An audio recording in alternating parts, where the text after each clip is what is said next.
Terima kasih. Assalamualaikum warahmatullahi wabarakatuh. Waalaikumsalam warahmatullahi wabarakatuh. Terima kasih buat rekan-rekan yang sudah menyempatkan hadir dalam kegiatan saya untuk menunjang tugas dari calon guru penggerak Angkatan 11. Di tugas kali ini saya diwajibkan untuk menyebarkan informasi, menyebarkan ilmu yang sudah saya dapatkan dalam pendidikan calon guru penggerak Angkatan 11 yang sudah kita laksanakan selama hampir 2 bulan ini. Untuk itu di sini saya dalam waktu ini saya akan menyebarkan pemahaman dan penerapan budaya positif. Tapi sebelumnya di sini saya meminta waktu, meminta saran dari teman-teman untuk saya semangat, untuk saya agar saya bisa lebih baik, agar saya lebih semangat lagi dalam menjalankan pendidikan guru penggerak ini yang nanti akan selesai pada bulan Desember. Monggo Ibu Dini dipersilahkan.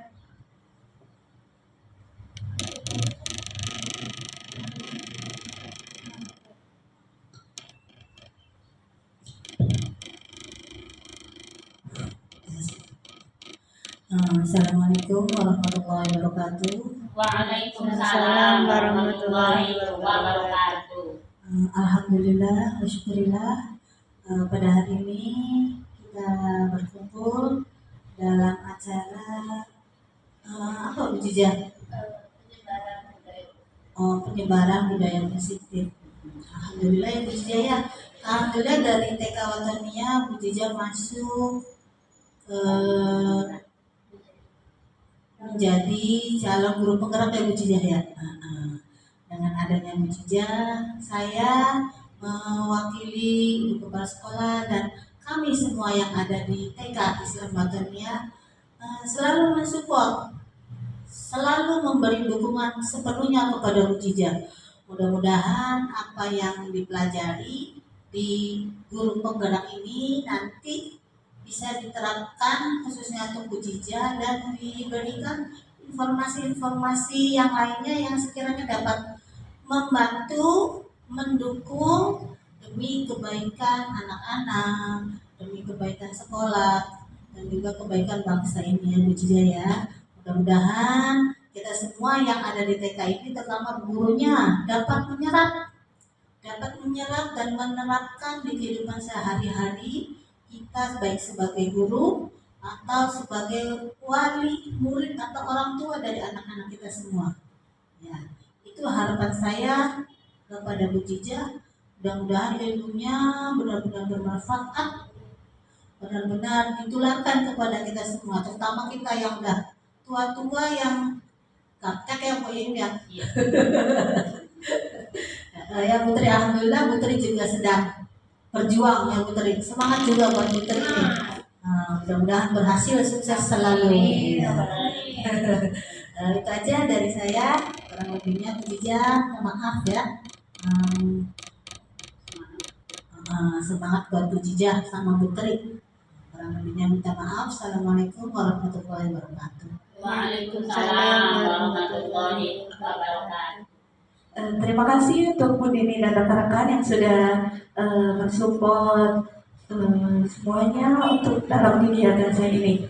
Di sini saya akan menjelaskan tentang penyebaran dan pemahaman penerapan budaya positif. Nah, di sini pendamping saya ada ibu fasilitator saya yaitu Ibu Hesi Widya Astuti, PSI MPD, dengan pengajar praktiknya Ibu Fatihah Rahmadewi, SPDI, serta Ibu Kepala Sekolah kami tercinta Ibu Dr. Randa Hajijah Mahfud, SPDI, yang Habibah. Iya. Terdengarnya apa Bu Tri? Itu nama saya. dan juga pendamping guru saya, support system saya di sini adalah rekan-rekan semua yang dari awal saya masuk di sini menjadi keluarga TK Islam Watonia selalu mendukung dan mensupport tanpa kecuali, bukan hanya kepada saya tetapi kepada rekan-rekan juniornya yang saat ini juga masih ada. Semoga kita semua dapat muncul, dapat beruntung di dunia ini dan di akhirat juga. Terima kasih. Nah, kita masuk ke dalam konsep inti dari budaya positif. Di sini ya, terdapat perubahan paradigma belajar. Kira-kira perubahan paradigmanya apa? Gitu. Terus di sini ada namanya disiplin positif. Disiplin positif itu banyak sekali keragamannya dan masuk ke dalam nilai-nilai kebajikan. Nilai-nilai kebajikan apa yang akan diterapkan kepada peserta didik.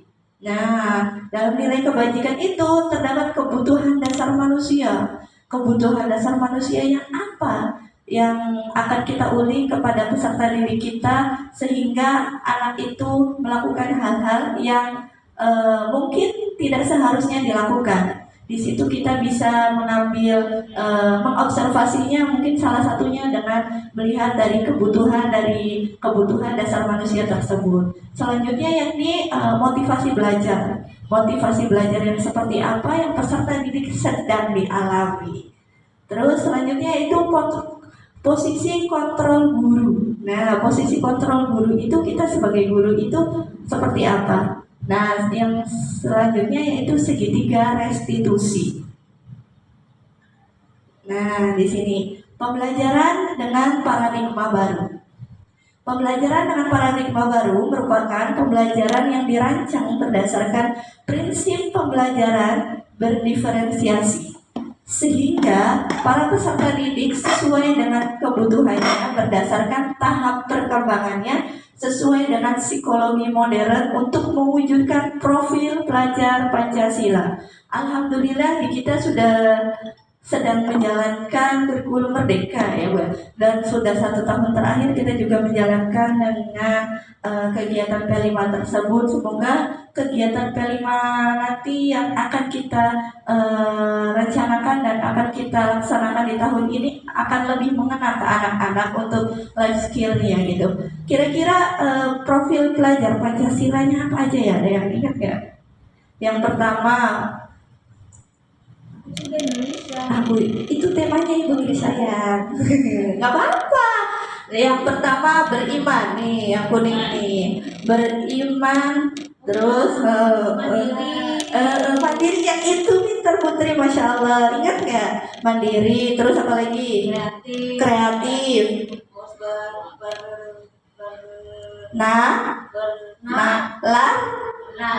Kritis, terus gotong royong, lagi Aku ingatnya bergoyang. bergoyang. Kalau bergoyang nanti pas waktunya ikrar kita goyang sama anak-anak. Bergoyang. Iya, bergotong royong. Terus berkebinekaan global. Yang pertama beriman, bertakwa kepada Tuhan yang Maha Esa. Kedua, berkebinekaan global. Ketiga, gotong royong. Keempat, pinter. 5, bernalar kritis. 6, mandiri. Nah, dari 5 elemen profil pelajar Pancasila ini di TK ini kira-kira sudah diterapkan belum ya Bu? Kita ada. Sudah. Kalau beriman, bertakwa kepada Tuhan yang Maha Esa dan berakhlak mulia, kira-kira dalam kegiatan apa ya Bu ya? Nah, sholat berjamaah, berdoa, bersedekah. Nah, Masya Allah, berkebinekaan global. Apa? Merayakan apa? Hari besar nasional.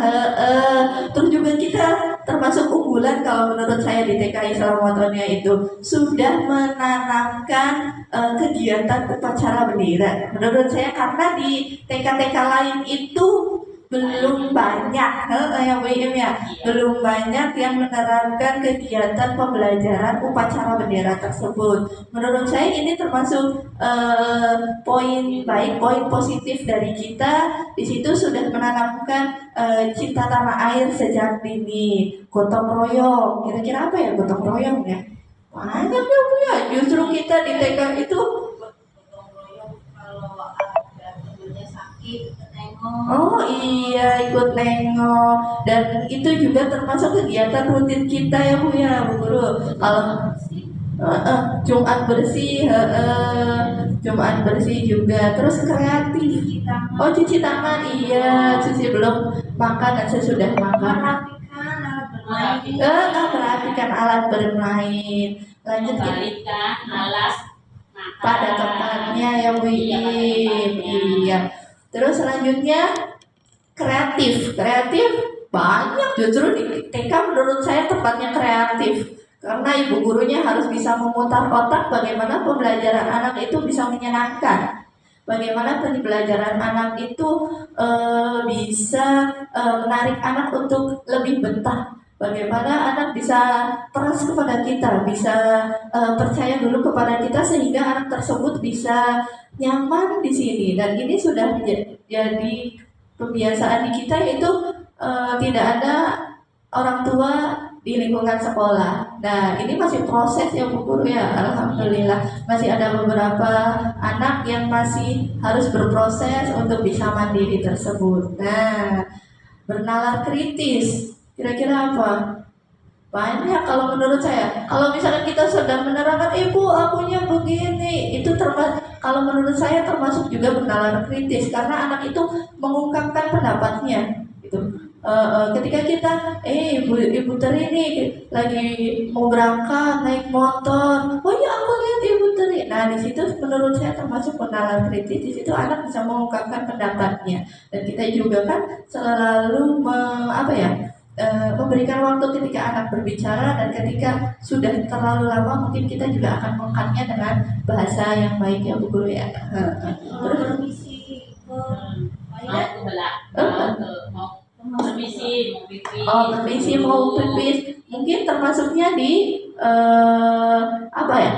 mandiri itu, karena kan itu kan sama itu berakhlak mulia kalau menurut saya, karena di situ kan termasuknya sopan santun ada. Nah di sini mandiri tadi, di sini juga tadi sudah dijelaskan bahwasanya di TK Islam Watonia sudah menerapkan lingkungan tanpa adanya orang tua yang menunggu ya. Selanjutnya, nah di sini ada permainan ya Bu. Anda dan teman Anda akan melakukan kegiatan cobalah buka. Anda sebagai A, tugas Anda adalah menghafalkan satu tangan Anda. Coba bayangkan bahwa Anda menyimpan sesuatu yang sangat berharga di dalam kepala tangan Anda. Anda perlu menjaga benda tersebut sekuat tenaga Anda karena begitu pentingnya untuk kehidupan Anda. Entah apa aja barang itu dalam pikiran ibu-ibu guru semua. Nah, rekannya, teman Anda, rekan B, boleh membujuknya, menghardik, mengintimidasi, memarahi, menggoda, menggelitik, bahkan menawari uang agar bersedia membukanya. Nah, kira-kira bisa nggak coba? Mumpung ada empat rekan nih, boleh dua-dua. Kira-kira apa yang terjadi kalau misalkan itu dalam pikirannya? Membuka nggak A-nya? Tidak. Kenapa tidak membuka WIM? Karena memang tidak boleh dilihat atau takut dilihat orang lain, karena ini sangat berharga buat kita. Nah, iya sangat berharga. Ada yang lainnya? Kira-kira dibuka nggak ya? Kalau dengan tujukan rayuan mautnya. Kalau jadi anak kalau dibujuk sama es krim aku mau. Itu nanti ada penjelasannya. Kalau dibujuk aku mau, berarti itu adalah kontrol dari gurunya. Secara tidak langsung itu nanti guru itu merayu, tapi si anak itu termasuknya oh ya saya boleh nih dalam alam bawah sadarnya dikontrol oleh gurunya. Kenapa? Karena dalam alam dia itu tidak mau membuka kan. Ada iming-iming nih sesuatu, akhirnya mau membukanya. Sama aja dengan anak, nanti kita akan jelaskan. Terima kasih Bu Iim, Bu Tri, Bu Iha, dan Bu Wini. Nanti es krimnya. Dan selanjutnya yaitu miskonsepsi tentang teori kontrol. Miskonsepsi pemahaman yang berbeda, dianggapnya sama ternyata berbeda. Yang pertama yaitu ilusi mengontrol murid. Kita tidak dapat memaksa murid berbuat sesuatu jika murid tersebut memilih untuk tidak melakukannya. Nah, kita tidak dapat memaksa murid nih berbuat sesuatu jika murid tersebut memilih untuk tidak melakukannya. Seakan di sini guru itu bisa mengatur semua yang ada pada murid. Nah, contohnya tadi memaksa, memiliki hak, padahal kontrol tersebut ada pada murid. Nah, yang kedua yaitu ilusi bahwa semua penguatan positif, efektif, dan bermanfaat. Penguatan positif di sini yakni bentuk-bentuk kontrol dalam jangka waktu tertentu. Murid menyadari dan mencoba menolak. Bisa jadi murid menjadi tergantung pada pendapat guru. Yang ketiga yakni ilusi bahwa kritik dan membuat orang merasa bersalah dapat menguatkan karakter. Menggunakan hal-hal tersebut menuju identitas gagal. Yang terakhir yakni ilusi bahwa orang dewasa memiliki hak untuk memaksa. Perilaku memaksa tidak akan efektif untuk jangka panjang dan hubungannya permusuhan akan terbentuk. Yang tadi Bu Tri bilang bahwasanya ini termasuknya ini, ilusi bahwa semua penguatan positif itu efektif dan bermanfaat. Tapi jika berkelanjutan, maka anak itu akan menjadikan pribadi yang mungkin juga di sini akan membentuknya berbeda lagi, bukan menjadi hal yang baik lagi. Nah, di sini mengubah paradigma stimulus respon ke pendekatan teori kontrol. Bisakah kita mengontrol seseorang? Menurut stimulus responnya, kita mencoba mengubah orang agar berpandangan sama dengan kita. Teori kontrol yang kita berusaha memahami pandangan orang lain tentang dunia. Stimulus responnya perilaku buruk dilihat sebagai suatu kesalahan. Nah, teori kontrolnya di sini semua perilaku memiliki tujuan. Orang lain bisa mengontrol saya. Teori kontrolnya hanya Anda yang bisa mengontrol diri Anda. Teori kontrol ini bisa dikatakan alam bawah sadar ya Bu. Pemaksaan ada pada saat bujukan gagal. Tadi yang Ibu Tri bilang tentang es krim itu. Terus kolaborasi dan konsensus menciptakan pilihan-pilihan baru. Model berpikir menang atau kalah, sedangkan teori kontrolnya yakni model berpikir menang-menang. Nah, kita masuk ke dalam disiplin positif. Kira-kira disiplin positif itu apa ya? Disiplin positif.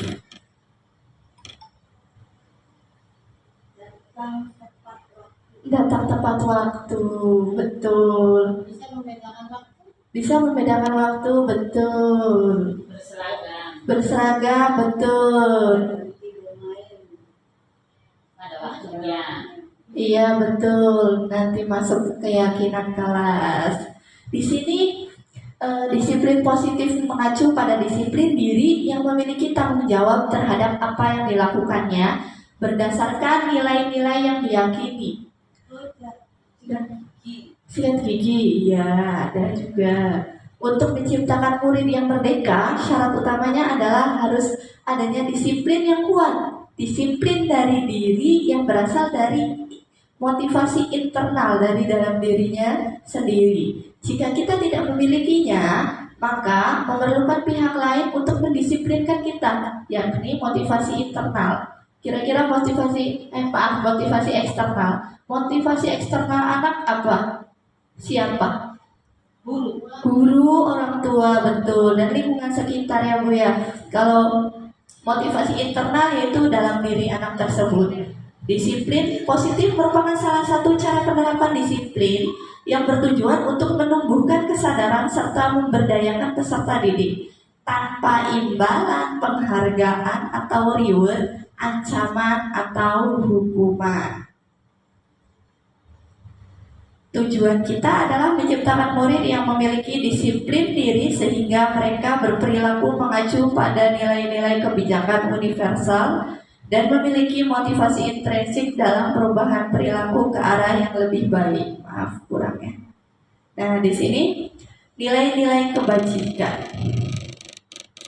Nilai-nilai yang disepakati bersama tidak lepas dari suku bangsa, agama, bahasa maupun latar belakangnya. Saya yakin semua guru akan menerapkan hal ini ya Bu ya. Nah, contoh nilai kebajikan institusi atau organisasi yang ada di Indonesia di sini dari pemerintah sendiri, yakni profil pelajar Pancasila, beriman, bertakwa kepada Tuhan Yang Maha Esa, dan berakhlak mulia, berkebinekaan global, gotong royong, mandiri, kreatif, dan bernalar kritis.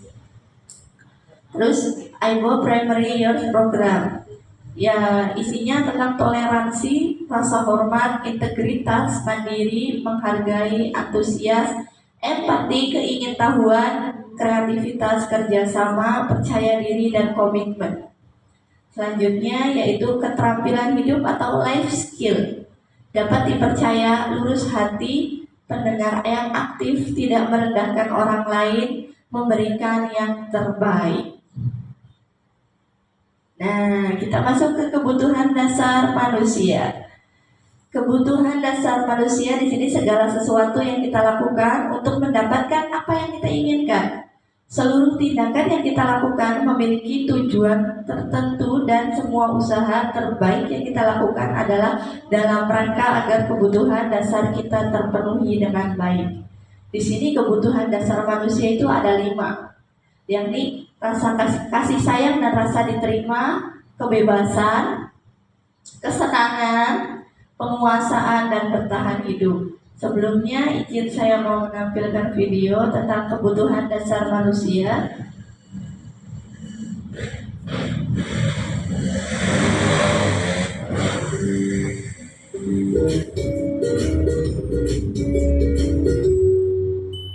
Salam dan bahagia Ibu dan Bapak guru hebat. Untuk membangun budaya sekolah yang positif dengan lingkungan yang aman dan mendukung murid untuk menjadi pribadi yang berdaya, seimbang, dan bahagia, salah satu upaya yang dapat dilakukan oleh guru adalah memahami kebutuhan dasar yang mendasari perilaku murid.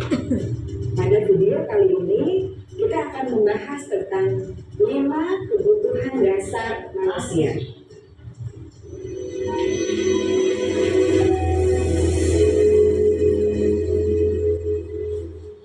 Ki Hajar Dewantara dalam salah satu kutipannya menyatakan, kita ambil contoh perbandingannya dengan hidup tumbuh-tumbuhan. Seorang petani dalam hakikatnya sama kewajibannya dengan seorang pendidik yang menanam padi misalnya. Hanya dapat menuntun tumbuhnya padi.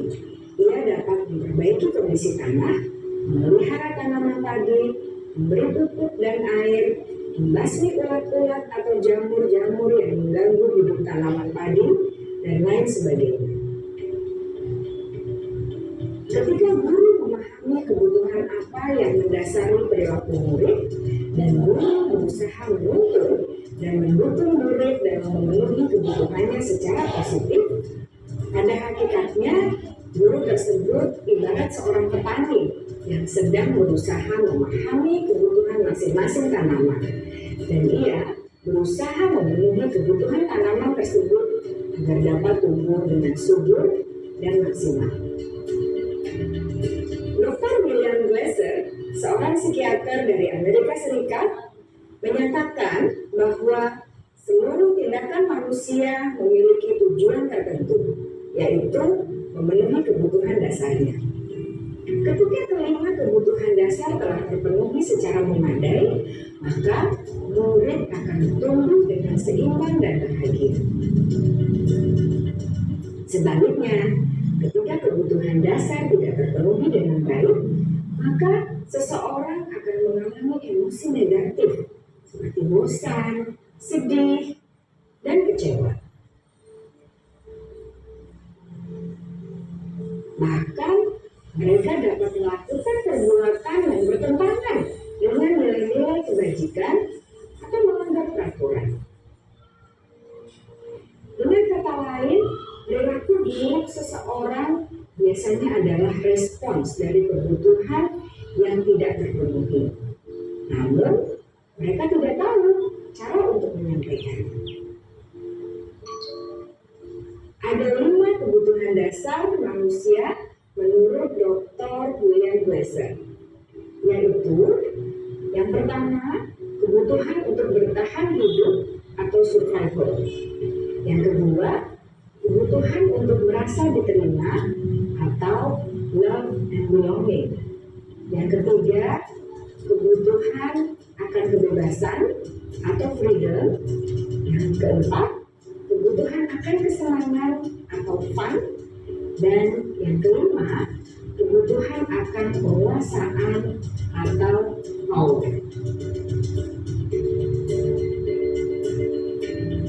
Kebutuhan dasar yang pertama adalah kebutuhan yang bersifat fisiologis untuk bertahan hidup atau survival.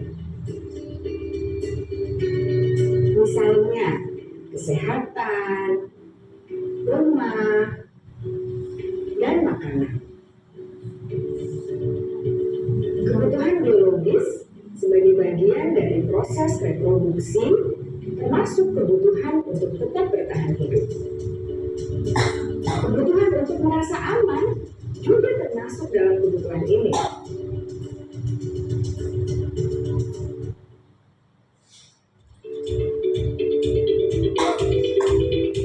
Agar murid dapat belajar dengan baik, kebutuhan mereka akan rasa aman, pangan, sandang, dan papan harus dipenuhi.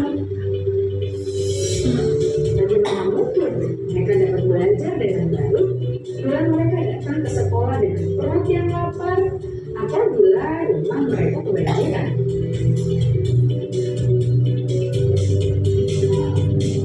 Setelah kita mengetahui kebutuhan pertama yang sebagian besar bersifat fisiologis, lalu kita lihat kebutuhan kedua sampai kelima yang semuanya berhubungan dengan psikologis. Mari kita lihat kebutuhan yang kedua, yaitu kebutuhan akan perasaan diterima oleh kelompok atau komunitasnya atau kebutuhan love and belonging. Kebutuhan ini meliputi keinginan untuk tetap terhubung dengan orang lain seperti teman, keluarga, teman kerja, dan kelompok di mana kita tergabung. Setiap murid ingin menjadi bagian yang berharga dari kelas dan juga sekolah. Mereka juga ingin diterima oleh orang lain dan kelompoknya. Bahkan, murid yang terlihat paling cuek, jauh di dasar hatinya pasti ingin merasa diterima. Sebagai guru, seharusnya kita dapat menerima murid kita apa adanya, sesuai dengan kodratnya. Karena setiap murid adalah unik. Mereka memiliki kekuatannya masing-masing, sehingga guru seharusnya bisa menciptakan kesempatan untuk murid berkolaborasi dan memiliki ikatan emosi satu sama lain. Murid-murid yang memiliki kebutuhan yang besar untuk merasa diterima, biasanya mereka belajar karena suka pada gurunya. Mereka juga suka bekerja dalam kelompok. Kebutuhan yang ketiga adalah kebutuhan akan kebebasan atau kebutuhan membuat pilihan. Murid harus diberi kesempatan untuk membuat pilihan dan bertanggung jawab atas pilihan yang mereka telah ambil. Beri mereka kebebasan bukan berarti membiarkan mereka melakukan apa saja yang mereka mau, melainkan lebih memberi mereka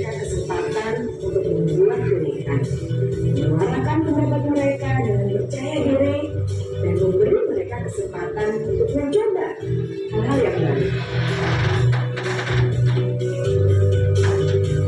Pembelajaran dengan metode yang beragam dan menarik juga akan memenuhi kebutuhan murid tentang kebebasan ini. Pembelajaran berdiferensiasi, di mana guru menyediakan beberapa jenis tugas yang bisa dipilih oleh murid sesuai minat mereka, sangat baik untuk mengembangkan murid menjadi lebih mandiri dan memiliki motivasi internal. Karena kebutuhan akan kebebasan pada dasarnya adalah kebutuhan untuk mandiri, memiliki otonomi, memiliki pilihan, dan mampu mengendalikan arah hidupnya sendiri.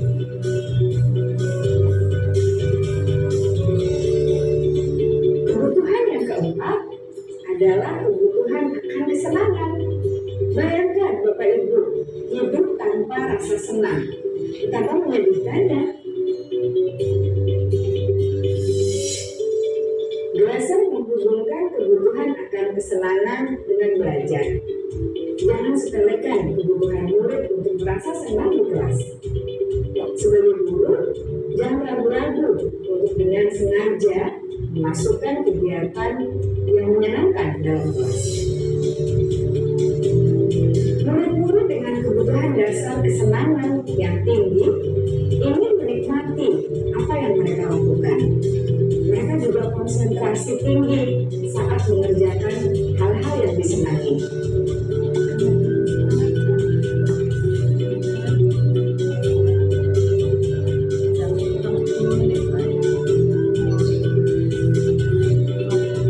Kebutuhan yang kelima adalah kebutuhan akan penguasaan.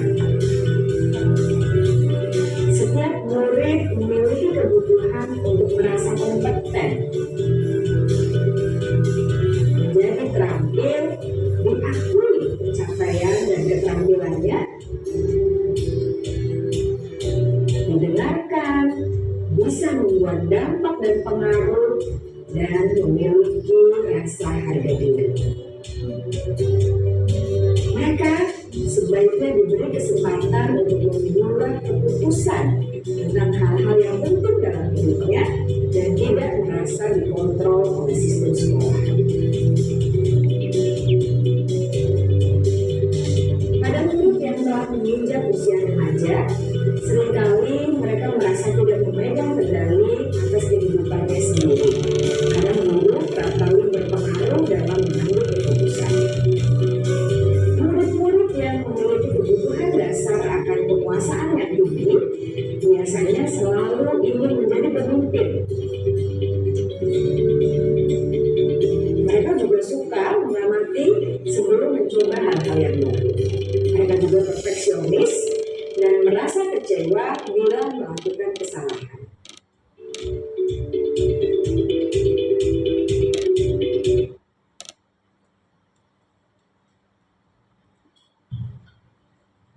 Itu tadi pembahasan tentang dari video tersebut, pembahasan tentang kebutuhan dasar manusia.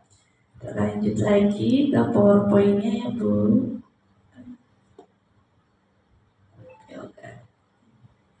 Nah, tadi sudah dijelaskan tadi bahwasanya 5 kebutuhan dasar manusia. Yang pertama yakni bertahan hidup, meliputi makanan, pakaian, tempat tinggal, keamanan, kesehatan, serta reproduksi ya Bu. Terus yang kedua yakni kasih sayang dan rasa ingin diterima. Rasa ingin diterima, diperdulikan, berbagi, kerjasama, menjadi bagian dari kelompok. Dan biasanya ini terjadi dalam pendidikan anak usia dini. Nah, pendidikan anak usia dini itu kan yang pertama itu rasa diterima, kepercayaan anak kepada guru, kepada sekolah tersebut, sehingga mereka yakin untuk ditinggal, untuk mamahnya untuk pulang kembali. Yang ketiga yaitu penguasaan, meliputi harga diri, keinginan untuk dianggap, memimpin, berprestasi, diakui dan didengar.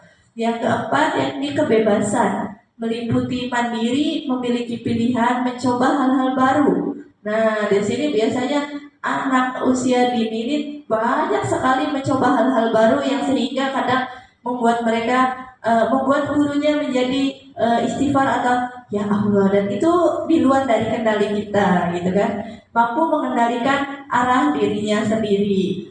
Yang kelima yakni kesenangan, bermain, humor, antusias dan tertawa. Nah, di sini patut kita pahami bahwasanya kesenangan setiap orang itu berbeda-beda dan patut diapresiasi, cukup dilihat saja. Nah, motivasi perilaku manusia. Tadi, motivasi perilaku manusia yang pertama yaitu untuk menghindari ketidaknyamanan atau hukuman. Ketika kita melaksanakan sesuatu, anak itu melakukannya kadang dengan biar tidak dihukum, biar tidak itu. Tapi tidak, kebanyakan ini tidak untuk anak usia dini ya, karena di anak usia dini ini kebanyakan masih dunianya bermain. Untuk peraturan dan aturannya tersebut, kita tidak banyak melabelkan dengan peraturan-peraturan yang fantastis. Yang kedua yakni untuk mendapatkan imbalan atau penghargaan dari orang lain. Seperti yang awal tadi Putri katakan bahwasanya aku ingin membuka genggamanku ketika ibu guru memberikan aku es krim. Nah, itu adalah termasuk dalam motivasi ekstrinsik di sini. Mendapatkannya dengan penghargaan. Terus yang ketiga yaitu untuk menjadi orang yang mereka inginkan dan menghargai dirinya sendiri dengan nilai-nilai yang mereka percaya. Ketika anak melakukan motivasi untuk mendapatkan imbalan dari orang lain ini bagus, tapi lama-kelamaan tidak akan bagus karena akan mengharapkan sesuatu yang lebih dari ekspektasinya. Saya melakukan ini karena ingin hadiah. Mungkin juga bisa dioplos ataupun bisa dengan cara-cara yang lain agar anak tersebut tidak berpikir bahwasanya saya melakukan hal tersebut, melakukan kebaikan tersebut agar mendapatkan imbalan dari orang lain. Nah, kita lanjut, ada yang namanya hukuman. Hukuman ini tidak terencana, tiba-tiba refleks ya Bu, kadang-kala anak TK kita tidak menghukum, palingan untuk merapikan seperti itu. Tidak ada hukuman fantastis di anak TK, saya yakin di TK manapun tidak ada. Terus di sini murid tidak tahu apa yang akan terjadi atau tidak dilibatkan. Nah, hukuman ini bersifat satu arah, berupa hukuman fisik ataupun psikis yang tadi sudah saya jelaskan gitu. Terus yang kedua yaitu konsekuensi. Hukuman sama intimidasi itu beda itunya. Kalau hukuman itu adalah perilakunya. Kalau intimidasi kan bisa dikatakan dari ucapannya.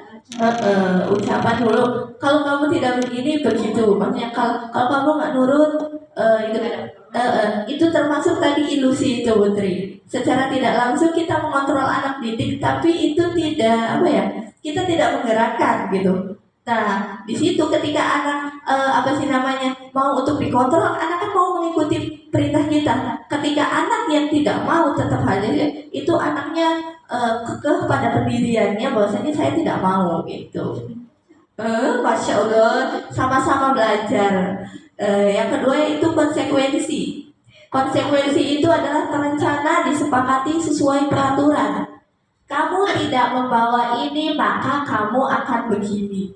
Saya yakin tidak di lingkup TK, karena hanya saja di lingkup TK pendisiplinan, dan yang perlu digarisbawahi adalah orang tuanya mungkin kan, karena semua perlengkapan itu dipersiapkan oleh orang tuanya gitu. Pembiasaan baik yang diterapkan di lingkungan anak usia ini. Terus yang kedua itu murid tetap dibuat tidak nyaman. Tidak nyamannya karena ada maka kamu akan begini gitu. Sudah ada instruksi kalau saya tidak membawa buku pelajaran matematika maka saya akan dihukum. Itu adalah tidak nyaman bagi murid. Yang selanjutnya yaitu sikap guru selalu memonitoring murid. murid itu selalu diawasi karena dengan omongan-omongan dari guru yang tadi, kalau kamu tidak begini maka begitu. Nah, yang selanjutnya itu ada bahasa baru yang saya juga baru pelajarinya di pendidikan guru penggerak ini, restitusi. Restitusi itu adalah proses menciptakan kondisi bagi murid untuk memperbaiki kesalahan, proses kolaborasi yang mengajarkan murid untuk mencari solusi. Nanti kita jelaskan dulu di akhir nanti. Hukuman itu bersifat negatif dengan kata-katanya, awas kalau kamu lakukan lagi. Nanti apa? Itu modenya kalau bahasa sekarangnya, kalau kata netizennya mode paksaan. Yang kedua itu konsekuensi. Netizen bersifat netral. Itu baik, tapi kalau dilakukan secara terus-menerus maka akan membuat tekanan kepada peserta didik. Lakukan apa yang saya katakan. Baik tapi memaksa gitu. Termasuknya stimulus respon yang tadi di awal itu. Nah, yang ketiga itu restitusi positif. Dengan kalimatnya biasa digunakan adalah dua arah, jadi menanyakannya. Apakah hal ini sesungguhnya yang ingin kamu lakukan? Apa yang ini memang kamu lakukan dari awal gitu. Ceritanya itu kalau restitusi itu dua arah. Jadi menanyakan dulu kenapa begini, kenapa begitu, terus kita ambil tingkah selanjutnya dan itu diobrolin dengan peserta didik. Nah, penghargaan maupun hukuman adalah cara mengontrol perilaku seseorang yang menghancurkan potensi untuk pembelajaran sesungguhnya. Baik, tapi menghancurkan di kemudian hari. Penghargaan memiliki dampak kurang baik, diantaranya penghargaan tidak efektif, mengurangi ketepatan, menurunkan kualitas, mematikan kreativitas, menghukum dan merusak hubungan gitu. Tidak, penghargaan boleh, tapi tidak terus-menerus, mungkin seperti itu ya Bu. Terus di sini 5 posisi kontrol guru. Ada yang namanya penghukum, pembuat rasa bersalah sebagai teman, pemantau, dan manajer. Kira-kira apa saja sih? Nah, ini contoh kasusnya. Siswa tidak memakai atribut saat upacara bendera, tidak memakai atribut lengkap. Kalau sebagai penghukum, guru itu akan mengatakan lari mengelilingi lapangan 2 kali. Nah, berdiri hormat bendera itu guru sebagai penghukum, kontrol gurunya sebagai penghukum. Yang kedua yakni sudah berapa kali diberitahu kamu masih selalu membuat kecewa ibu. Oh, Putri. Nah, itu membuat rasa bersalah. Apalagi kalau misalkan yang memiliki sensitif banget ya, hatinya sensitif, itu membuat rasa bersalah anak. Dan bisa jadi dari kalimat membuat rasa bersalah tersebut ada perubahan dari anak tersebut. Nah, yang ketiga, ayo dong ikuti aturan sekolah. Ya sudah, tidak apa-apa, lain kali jangan ulangi. Ini sebagai teman, karena masih mentolerir dengan kalimat tidak apa-apa, lain kali tolong jangan ulangi. Nah, yang keempat yaitu kamu sudah melanggar peraturan sekolah, kamu tahu konsekuensinya, beli atribut upacara bendera dan jangan ulangi lagi. Pemantau di sini lebih tegas tanpa adanya tanpa adanya satu arah, bisa dikatakan seperti itu. Yang terakhir yaitu, apa kamu tahu kesalahanmu, kira-kira bagaimana kamu akan memperbaiki kesalahanmu sebagai manajer. Nah, kita kira-kira kalau saya kecewa sekali dengan kamu, kira-kira termasuk posisi kontrol apa tadi? Pembuat rasa bersalah, penghukum, teman, pemantau, atau manajer. Saya kecewa sekali dengan kamu. Itu membuat rasa bersalah. Sedih, penghukum ya. Yang lebih tepatnya adalah saya kecewa sekali dengan kamu, membuat rasa bersalah. Anak itu sudah memikirkan, aduh ibu gurunya begini, kok ngomongnya begitu. Selanjutnya, kamu tidak pernah benar melakukannya. Kira-kira apa? Kamu tidak pernah benar melakukan tugas ini. Penghukum yang lainnya. Apa kira-kira? Benar ya Putri. Ini adalah termasuknya kontrol guru sebagai penghukum. Kamu tidak pernah benar melakukannya. Ibaratnya kalau bahasa kitanya ketus langsung. Termasuk WIM. Lanjut lagi. Ayolah lakukan demi ibu ya. Kira-kira apa ini? Teman, penghukum. Iya. Ayo, ini lebih santai, lebih merangkul. Jadi, ayolah motivasi. tanpa banyak kata, tapi progo artinya mengajak. Ini adalah kontrol guru sebagai teman. Selanjutnya, apakah kamu ingin mendapatkan bintang hari ini? Kira-kira apa? Apa? Kontrol, pembuat rasa bersalah, teman, terus pemantau, manajer, pembuat rasa bersalah. Kira-kira apa?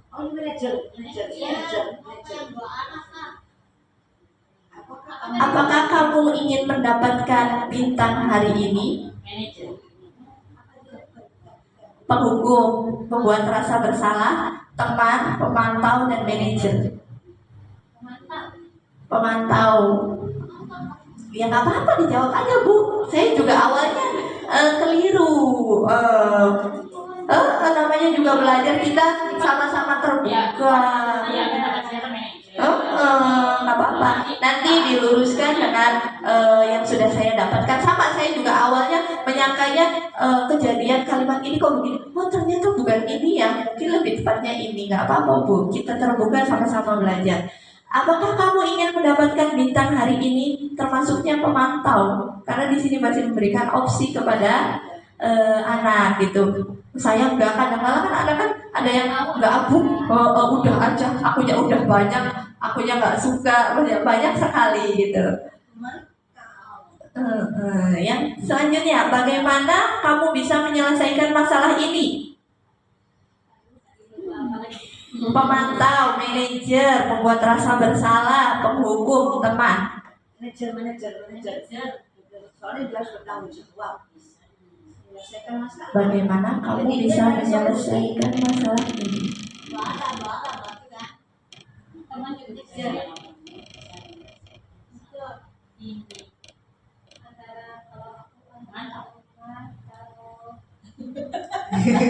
Nah, Bapak ya Bu ya, 17 Agustusnya kita belajar untuk Indonesia. Iya, santai Putri, semangat sekali, Masya Allah. Bagaimana kamu bisa menyelesaikan masalah ini termasuk dalam manajer? Karena di sini adalah menawarkan ke anak dan kira-kira bagaimana gitu memberikan anaknya juga memberikan masukan kepada kita. Jadi tidak satu arah tadi ya. Nah, alhamdulillah. Selanjutnya kita masuk ke keyakinan kelas. Kalau di sini di saya itu kemarin itu ada yang namanya keyakinan kelas. Kalau biasanya sebelumnya saya juga baru tahu nih Bu Guru. Biasanya itu kita dengan adanya dengan peraturan kelas. Kira-kira kenapa keyakinan kelas bukan peraturan kelas? Bukan itu Kak, kesepakatan kelas. Kesepakatan kelas boleh, keyakinan kelas, kesepakatan kelas ada lagi. Nanti dengan keyakinan kelas.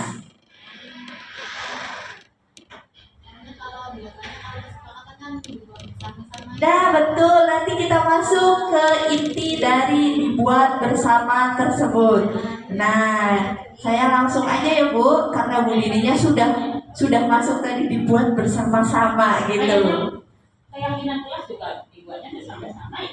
Iya betul Bu Iim. guru. Betul, Masya Allah sudah banyak yang memahami. Di sini kalau keyakinan kelas di sini adalah kesepakatan yang dibuat bersama antara guru dan siswa untuk menciptakan lingkungan belajar. Kalau peraturan kelas ini dibuatnya hanya oleh satu pihak, yakni guru atau sekolah tersebut. Penyelenggara itu namanya aturan.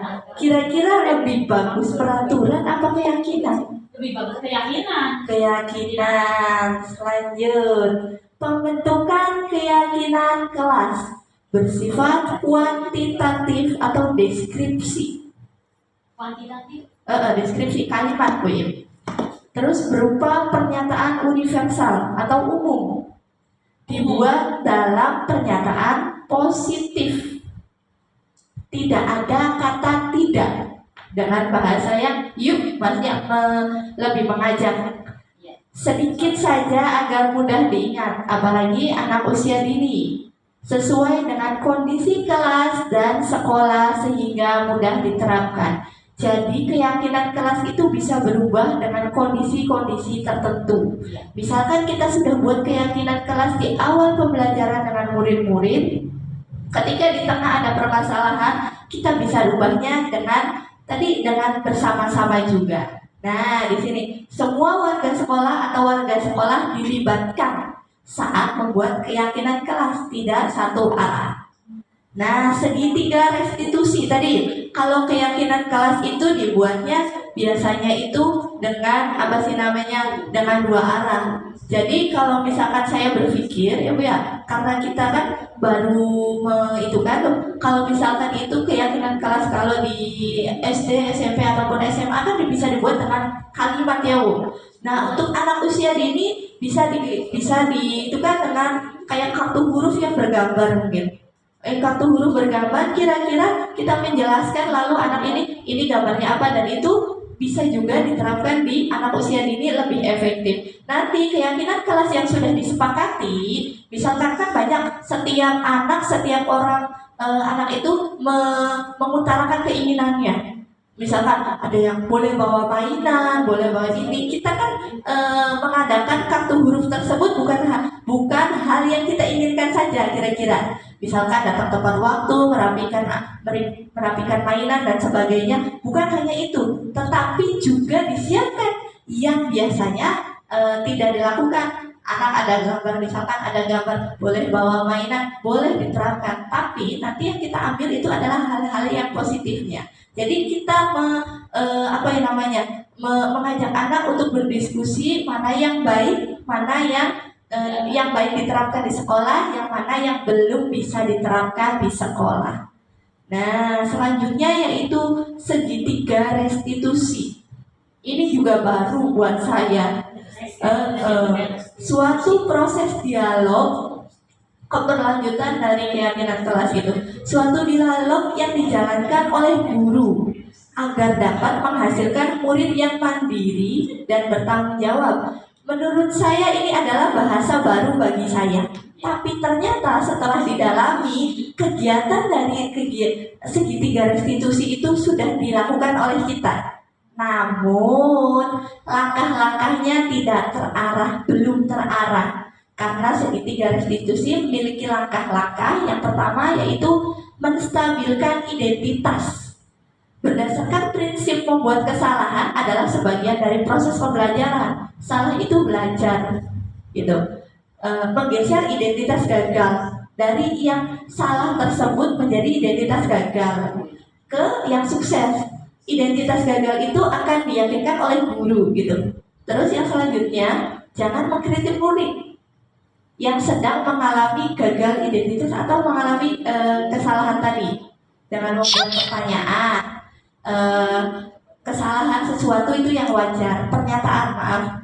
Dengan menyatakan membuat kesalahan itu wajar. Manusia tidak ada yang sempurna. Kita bisa memperbaiki masalah ini. Saya tidak menanyakan kesalahannya, tapi fokus memperbaiki masalah ini. Atau enggak, apakah saat ini kamu tengah menjadi orang yang baik untuk diri kamu sendiri. Pernyataan. bukan menghardik kamu salah.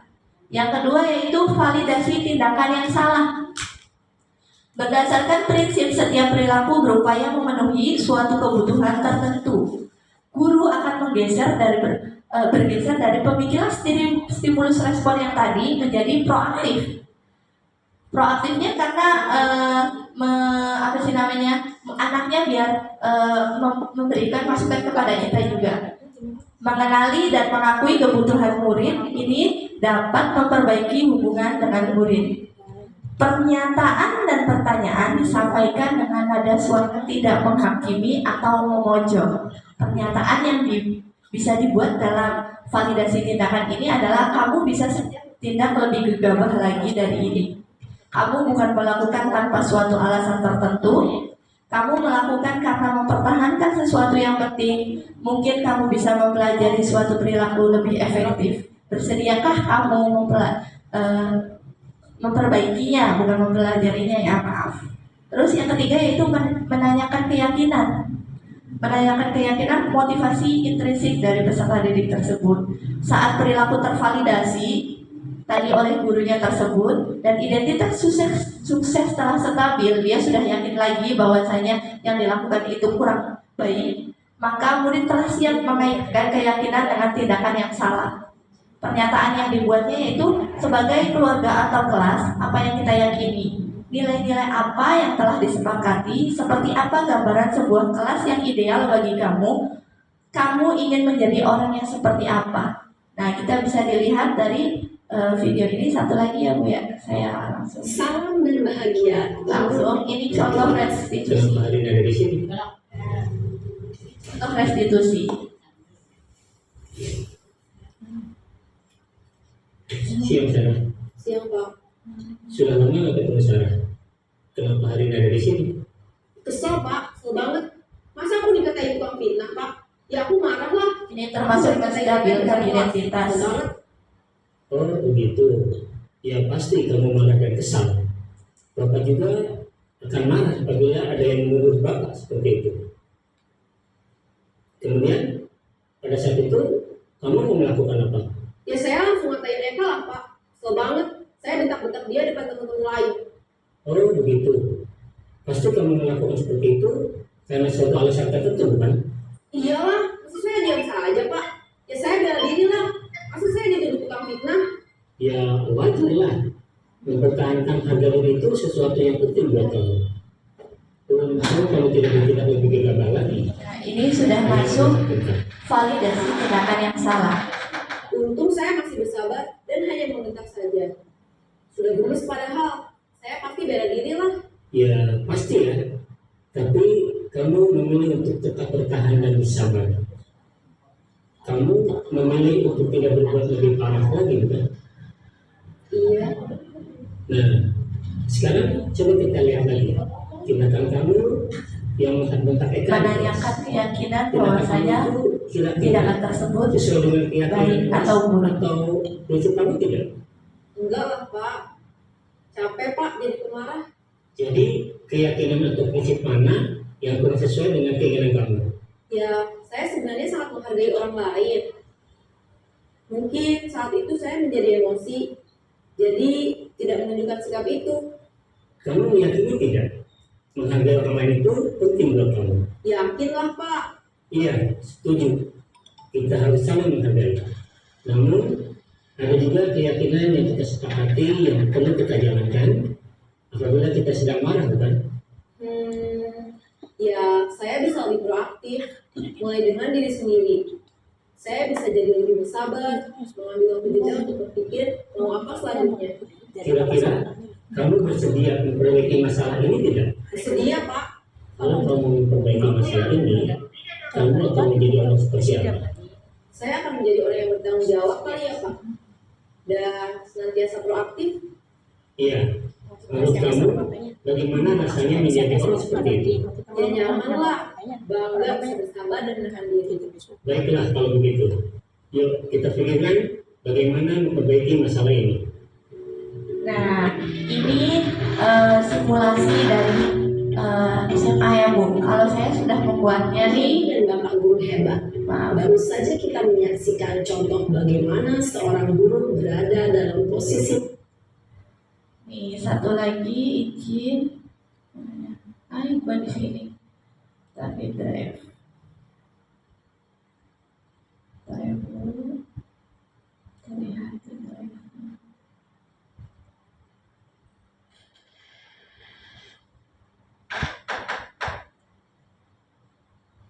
Ini saya membuat versi anak TK. Bukan ini, maaf. Ini yang satunya. Ini sudah.